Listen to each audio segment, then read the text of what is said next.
Shalom, shalom. Bonsoir, bonjour. Ça dépend de l'heure que vous me suivez. Je suis content, très content encore de vous retrouver pour ces nouveaux numéros. Comme je vous avais promis que là nous nous sommes relancés et nous revoilà encore aujourd'hui pour partager ensemble la parole du Seigneur. Alors, je vous espère que vous êtes bien portants. J'espère que vous allez bien. Moi, ça va par la grâce de Dieu. Et je salue aussi ma femme derrière cet écran, car c'est celle qui nous prend en image. Donc, voilà, on est ensemble. Alors aujourd'hui, honnêtement, j'ai vraiment pas de... Le Seigneur a mis une parole en moi, mais je ne sais pas comment je peux les formuler. Justement, à la fin de cette émission, on trouvera, le thème de ces moments.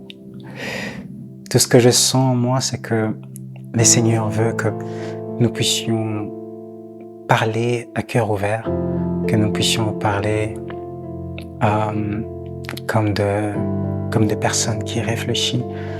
Le Seigneur veut que nous puissions prendre en compte la connaissance qu'il met à notre disposition pour bien faire les choses.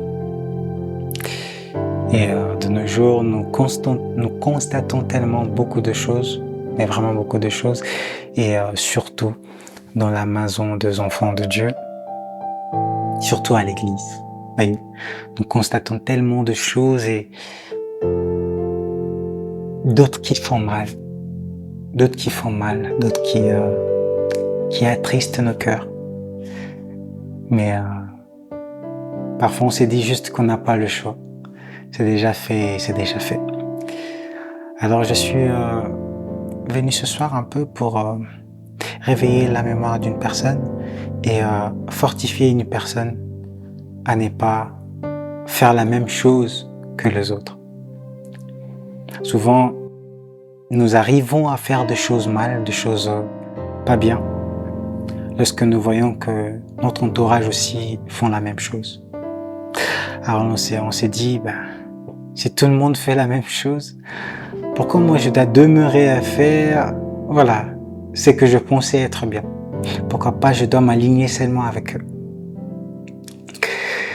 Je me souviens encore d'une histoire de la Bible, quand Élie fouillait cette femme, Jézabel, que nous connaissons tous l'histoire, et à un moment que le Seigneur lui parla, Élie, il a dit, je suis le seul prophète qui reste. Il pensait qu'il était le seul qui restait. Alors le Seigneur le reprend pour le faire comprendre que non, Élie, t'inquiète. Il y en a encore ceux qui n'ont pas fléchi leurs genoux devant Baal. Pour dire que quand tout le monde se dirige dans un mauvais côté, tu n'es pas toi obligé de suivre ce côté mauvais. Alors on peut me dire, pasteur, tu veux parler de quoi aujourd'hui? C'est ça le, comme on dit chez moi, Maman Nalikambo. C'est ça le grand sujet du jour. Je veux juste nous conscientiser à faire ce qui est bien. À faire ce qui est bien devant le Seigneur. À faire ce qui est bien devant nos proches. Sachant que ce n'est pas ce que toi tu penses bien que ton prochain trouvera assez bien. Mais la parole dit, lorsque vous êtes animés d'un même esprit, tes pensées sont les pensées de ton prochain. Ce que tu penses dans ton cœur à faire, c'est exactement ce qui est dans le cœur de ton prochain. Mon exhortation de ce soir, je pense que nous avons trouvé le thème, c'est faites ce qui est bien. Faites ce qui est bien. Enfants de Dieu, faites ce qui est bien. Serviteurs de Dieu, faites ce qui est bien. Aujourd'hui, dans nos églises, nous entendons parler des offrandes. et la manière que cela circule aujourd'hui. Ça attriste le cœur. Et si ça attriste le cœur des hommes, à combien plus fort que ça peut attrister le cœur de Dieu. Il est vrai que les pensées des hommes ne sont pas celles de Dieu. Mais lorsque ce qui se passe à l'Église attriste même ceux qui ne sont pas à l'Église, en se disant que pense leur Dieu lorsqu'il leur voit faire ce genre de choses, à combien plus fort ça va attrister le cœur de Dieu. Serviteurs de Dieu,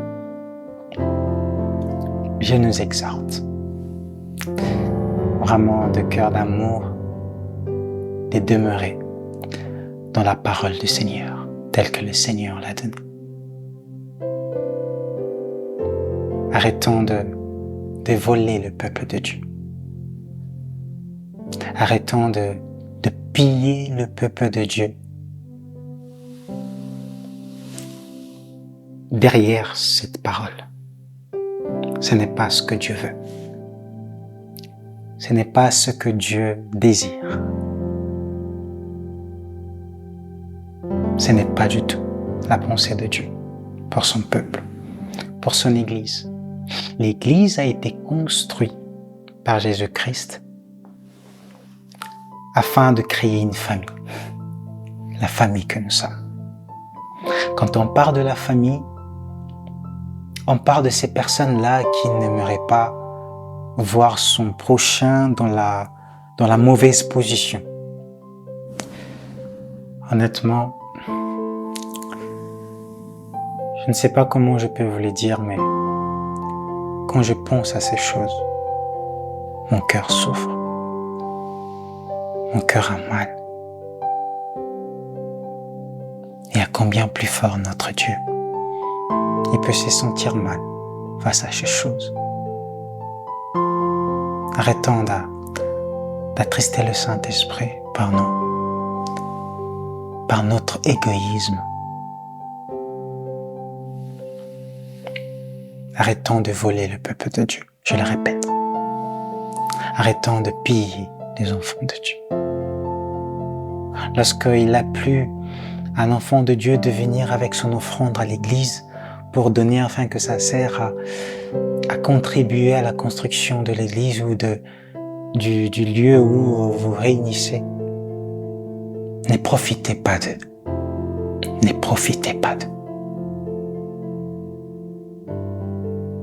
Et vous, enfants de Dieu, je m'adresse à vous aussi. Ayez la bonne conscience des choses.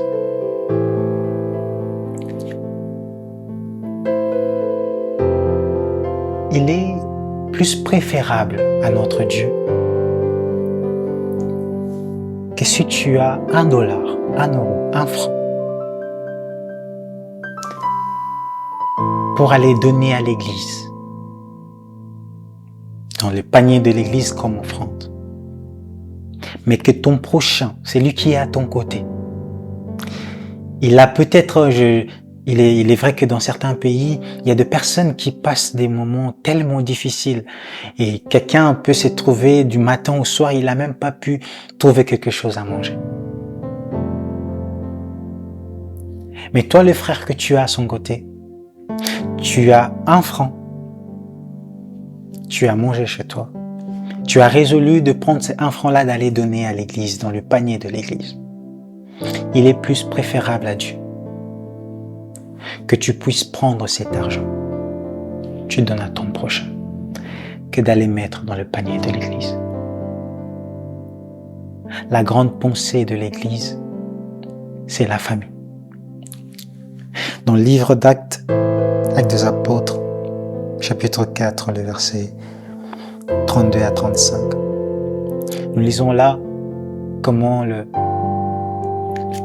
les enfants de Dieu, le chrétien et les apôtres se sont réunis pour la première fois. C'est ça qu'on appelle l'église primitive. Ils se sont réunis c'est là que l'église s'est formée.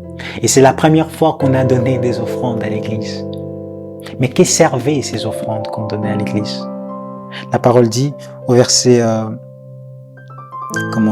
au verset 35, non, je commençais par 34, car il y avait parmi eux aucun indigent. Tous ceux qui possédaient de champs ou de maisons les vendaient, apportaient le prix de ce qu'ils avaient vendu et les déposaient aux pieds des apôtres. Et l'on faisait des distributions à chacun, selon qu'il en avait besoin. Lorsque ces argents-là, serviteurs de Dieu, vous les recevez à l'église, que faites-vous de ces argents? Les gardez-vous cela pour votre propre bien ou pensez-vous aux enfants de Dieu? Gardez-vous ces argents pour nourrir votre maison? Ou pensez-vous à ceux qui n'en ont pas, qui viennent à l'église? Pensez-vous réellement aux enfants de Dieu lorsque vous recevez le peu qu'il vous donne? Pensez-vous à cela pour pouvoir soutenir un orphelin qui est dans le besoin? Pouvoir soutenir un veuve ou une veuve qui est dans le besoin? Un frère et une sœur qui est dans le besoin au sein de l'église? Pensez-vous à leur soutenir de ce que vous recevez de leur part? Je vais vous donner une stratégie, ou je sais pas. Ça m'est arrivé de faire ces choses. Un jour, j'étais à l'église. J'avais l'offrande que j'avais préparée pour donner à l'église. Et je m'entretenais avec un frère qui était à côté de moi et je me suis rendu compte que ses frères avaient besoin d'argent. J'ai pris cet argent, j'ai donné à ses frères. Et telle était mon offrande pour Dieu au travers de ses frères. La meilleure offrande que vous pouvez donner à Dieu, c'est lorsque vous venez en aide à votre prochain. La meilleure offrande que vous pouvez faire à Dieu, c'est lorsque vous vous souciez de besoins que a votre prochain et vous le portez main forte pour l'aider. Votre bénédiction ne se déclenche pas quand vous prenez de l'argent et vous allez le mettre dans le panier de l'église. Votre bénédiction, parfois, se déclenche lorsque vous prenez ce dont vous avez préparé pour mettre à l'église, mais vous vous aidez avec vos prochains. Votre bénédiction se déclenche lorsque vous aidez votre prochain, lorsque tu aides ton prochain, lorsque tu apportes de l'aide à ceux qui sont autour de toi. Là, ta guérison que tu as besoin, tu ne l'auras pas lorsque tu pars chez un serviteur de Dieu et te dit ta maladie demande à ce que tu donnes ce genre d'offrande pour que je puisse te guérir. Dieu n'a pas besoin que tu lui donnes une offrande pour qu'il puisse te guérir. Dieu n'a pas besoin de ton offrande pour t'accorder la guérison. Voici ce qu'il a dit. Voici le miracle qui accompagneront ceux qui auront cru. En mon nom, ils chasseront des démons. Ils imposeront les mains aux malades. Ils seront guéris. Tu es porteur de guérison dans le nom de Jésus-Christ. Puisque tu as la capacité d'imposer la main à un malade et la guérison que le Christ a mis en toi parce que tu as cru en lui, qui se déclenche lorsque tu pries pour quelqu'un pour qu'il soit guéri, ça peut faire le même effet pour toi. Parce que tu es porteur de guérison. L'ignorance, c'est vraiment cette chose que le Seigneur veut que ses enfants, chaque jour de leur vie, puissent s'enlever. Il dit, mon peuple périt parce qu'il manque de la connaissance.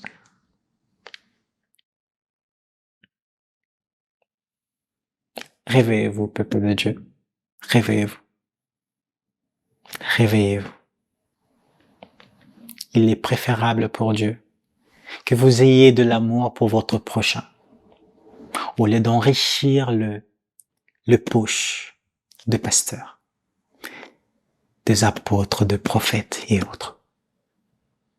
Il est préférable pour Dieu que vous veniez en aide à une personne dans la rue qui souffre, que de prendre votre argent, d'aller donner à l'église. Je n'interdis pas de donner les offrandes à l'église. Je n'interdis pas. Mais il est préférable pour Dieu que d'aider ton prochain qui est à côté de toi. De nos jours en tout cas. Car la parole a été tellement détournée de manière incroyable. Quand on voit l'église primitive, le bien qu'ils apportaient, qu'ils mettaient devant les apôtres, ça servait pour aider ceux qui étaient autour d'eux. De nos jours, c'est pas le cas.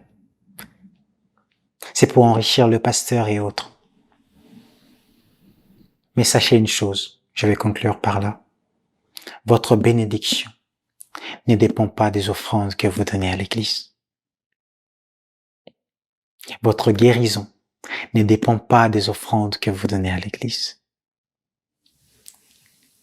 Ta prière criera fort devant Dieu, pas parce que tu lui diras, Seigneur, j'avais apporté l'argent, j'avais donné ma dîme, j'avais pris l'argent et j'avais donné à l'église. Non. Ta prière criera fort devant Dieu quand tu lui diras, Seigneur, il y avait un orphelin qui était dans le besoin et je l'avais aidé. Il y avait un frère qui était dans le besoin et je l'avais aidé. Telle est l'offrande qui fait plaisir à Dieu, qui donne la joie à Dieu et pour lequel Dieu se souviendra de toi lorsque tu crieras à lui. Que le Seigneur vous bénisse. Je prie que le Saint-Esprit de Dieu puisse vous enseigner sa parole, vous révéler le mystère caché qui se cache derrière sa parole et qu'il réveille votre conscience, qu'il illumine les yeux de vos cœurs afin que vous compreniez la vérité, le souci, le pensée du cœur de Dieu pour vous. Et que vous fassiez des choses telles que Dieu veut que vous les fassiez. Au nom merveilleux du Seigneur Jésus. Amen. Et le Seigneur vous bénisse. Passez une bonne soirée si vous êtes le soir et passez une bonne journée si vous êtes dans la journée. Et on se dit à la prochaine.